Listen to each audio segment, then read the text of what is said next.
Hello everybody and welcome to this. And quickly, I just wanted to kind of talk about, and because I'm sure everybody at this point and everybody and their fucking dog has had their opinion and put their 2 cents in about the PlayStation conference and how benign and such a wasted opportunity that was. It kind of shows that, um, ironically, it was for the investors and shareholders, but if they weren't showing off the console, if they weren't showing off any, like, at least a test demo or at least a tech demo, rather, it shows they're not really confident about the product. So therefore, it kind of comes off, if I was an investor, I would kind of think twice about it. Anyway, so they made no attempt at showing gameplay, showing off the console, talking about price point.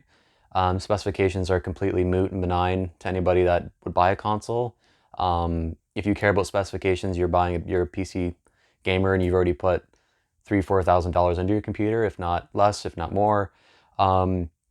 And the speculation on the goddamn specifications, it's just so, it's obviously contrived because anybody that is claiming to care about specifications is probably just, penning an article, for the sake of just writing an article.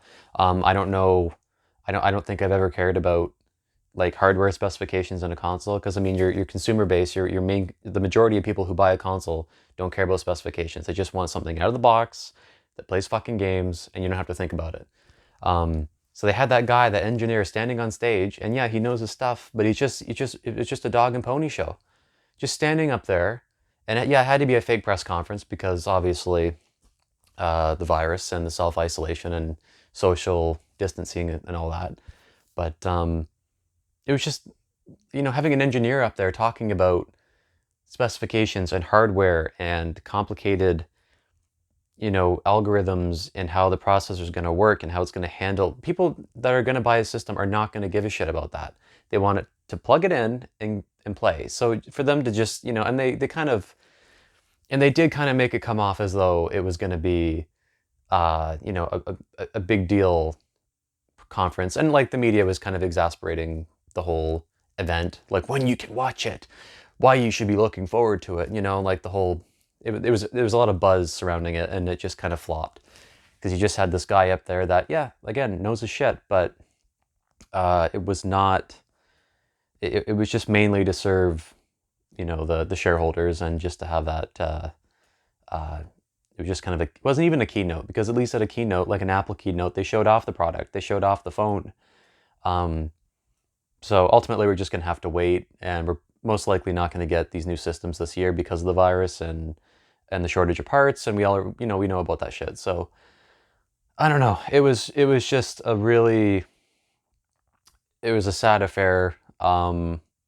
They should have just, Sony should have just stated what it was going to be. It's like, look, this is just um, a purely, from a standpoint of just, technical, kind of a technical,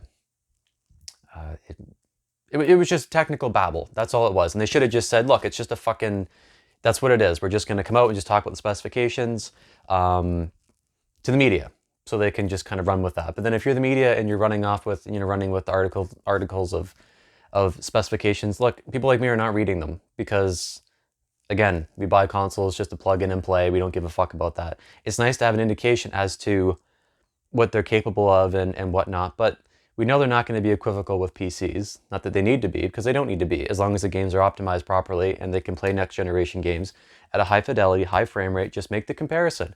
It's 4 or 5 times more powerful than the PlayStation 4. That's all they had to say. That's it. They don't need to go into SSD and it's like, look, you might look at it and go, if you're just an average consumer, okay, it has 1 terabyte of storage, and oh, the RAM is X amount. Teraflops, don't know what you're talking about. I'm not an engineer. And having an engineer, pitch a product and market it is never a good idea. That's why you need. It seems kind of like a middleman type of position within a company, but you need somebody that can interpret what the engineers are saying to the customer, because an engineer is just gonna, they're too smart, and they're just gonna, it's just word vomit of technical this and that and jargon, and people are not going to understand. So you need people that can interpret that and into layman terms and be like, yeah, it's 8 times more powerful than this. Instead of just coming out and it's like, it seems to me this new generation, like they're really trying to push the fact that it's all this stuff is equivocal with PCs, but it's not, and it's not going to be. And I don't know who they're marketing it towards with this this type of marketing or approach. I don't really. It doesn't make any fucking sense to me, honestly. And it just kind of it makes me a little worried what the hell's going on over there at Sony and even Microsoft, because they're still pushing specs. And it's like, are you trying to win over PC players, like with an RTX 260 IT or whatever the hell it is? They're not coming over to your $500 console because like what they have is infinitely more powerful. So who are you talking to? So anyway, that's just what I think about it. Yeah, it was pretty sad affair. And I mean, yes, some of it was interesting. Like if you are a PC enthusiast and to kind of being able to quantify what, how it stacks up in terms of value and everything like that. But they're still invested in what they bought. They're not gonna, it's still gonna be inferior. So yes, it's interesting, but it doesn't give me anything. It's just like, let me see it, let me see the price, let me see the games playing. That's all I need to know. And all the extra features, it's like, well, it's the PlayStation 5, so obviously it's going to have, more intuitive and, menu.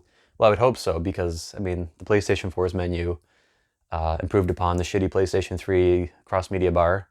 So obviously you're going to expect those incremental, not incremental, but those, vast improvements that come with a new generation of systems. So I don't really know what their approach is. They just need to, whenever they can, show the price, and show the games running, and we'll go from there. Anyway, take care, and see you next time.